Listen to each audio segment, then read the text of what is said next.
The ballroom in an imperial Russian palace is an irresistible setting for the final duet from Verdi's Il Trovatore. I'm Renee Fleming, and I just had the good fortune to sing it with Russia's own Dimitri Hvorostovsky. That room and that music are paradigms of fire and ice, perfect examples of what makes St. Petersburg unforgettable.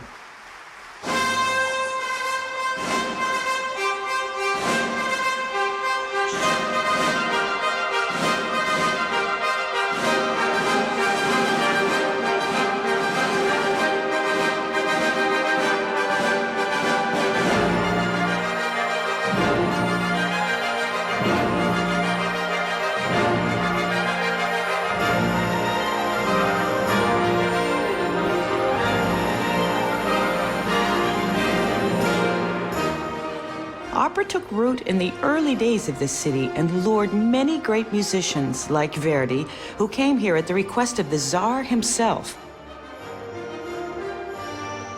In this program, Dimitri and I will sing works by Verdi and by Russian composers, including Tchaikovsky and Rachmaninoff.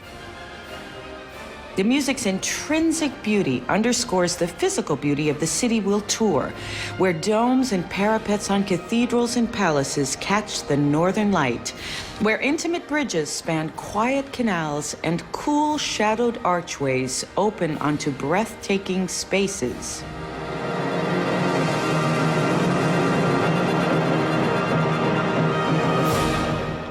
We're here to sing in and explore a city that was born in the remarkable mind and imagination of a young Tsar, Peter the Great, who lived from 1672 to 1725.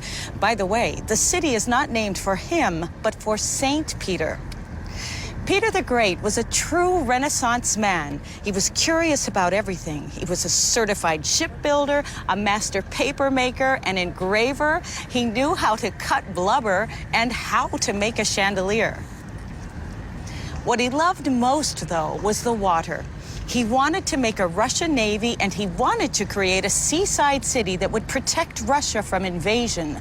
But unlike any Tsar before him, he had traveled and studied in Europe, and he was desperate to incorporate what he saw as the best of its culture in his own country. We'll take a short boat ride through some of the canals and rivers that run through Peter the Great's city before we visit a few of its astonishing palaces.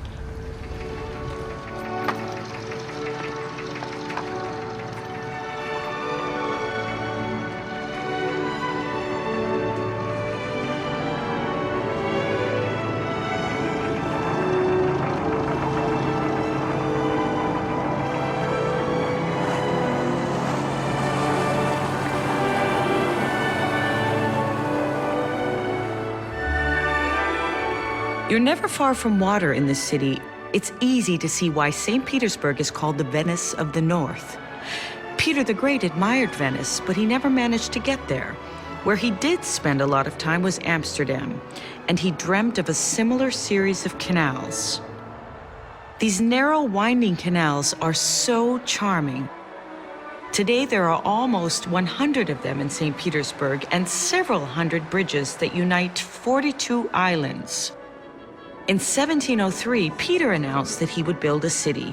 He had won an important battle against the Swedes on the banks of the Neva and built a fortress that was the beginning of the construction of the city to come. Rome may not have been built in a day, but St. Petersburg almost was.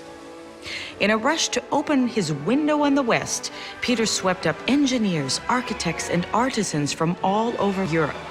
He could build quickly because he had limitless land, money, and manpower. Tens of thousands of soldiers, peasants, even prisoners sank piles into the marshy land and began to fulfill his vision. We're in the true heart of St. Petersburg, Palace Square. In 1762, crowds here greeted Catherine the Great, who rode in on her horse after toppling her husband from the throne.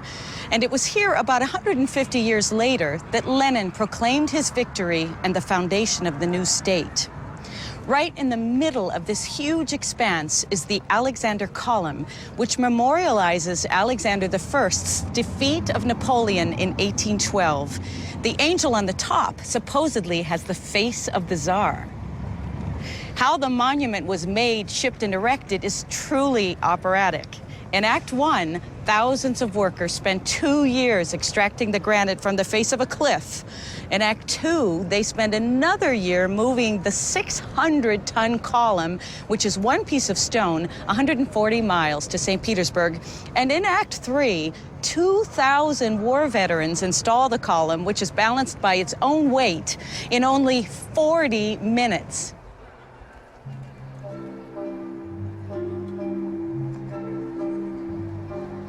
The Winter Palace, the residence of all the emperors, was designed in the middle of the 18th century by Bartolomeo Francesco Rastrelli, who came to Russia as a teenager. It took thousands of men to build the palace, and they camped out here. The sheer size of the palace is overwhelming. There are more than 1,000 rooms, almost 2,000 windows, and more than 100 staircases. And yet, because of Rastrelli's genius, it doesn't look at all oppressive due to the placement of columns, windows, and the plaster ornamentation above them. This is the perfect place for us to visit for 2 reasons. One, the first opera staged in Russia was at the Winter Palace. Not this one, but one that was built a few decades earlier for Empress Anna. She was fascinated by opera, which she called an exotic and irrational entertainment. And in 1735, she brought to St. Petersburg an Italian opera troupe led by the Neapolitan composer Francesco Araya. The second reason I've been dying to come here is right down this corridor.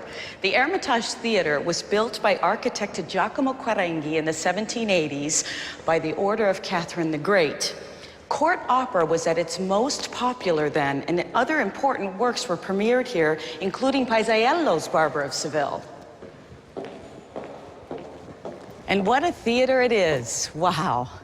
There's a reason it looks so Italian, and not just because it's by Quarenghi. He was influenced by the great Renaissance architect Andrea Palladio, especially by his Olympic Theater in Vicenza. Quarenghi left a nice description of this theater. He said, "There is enough space to put on the most magnificent spectacles. All the seats are equally well placed, and anyone can sit wherever he pleases." Maybe not exactly where anyone wanted to sit, since this was a court theater, but I love the details too. Thanks to Glinka, Russian opera eventually came into its own, especially as national pride grew and the members of the Mighty Five, which was founded by Milyev Balakirev and included Mussorgsky, Rimsky-Korsakov, and Borodin, came to prominence. Composers came here too, such as Schumann, Berlioz, Verdi, Wagner, and Mahler. There was a good reason, and it wasn't just to see an exotic city, it was money. There was so much of it here. The czars and nobility could afford to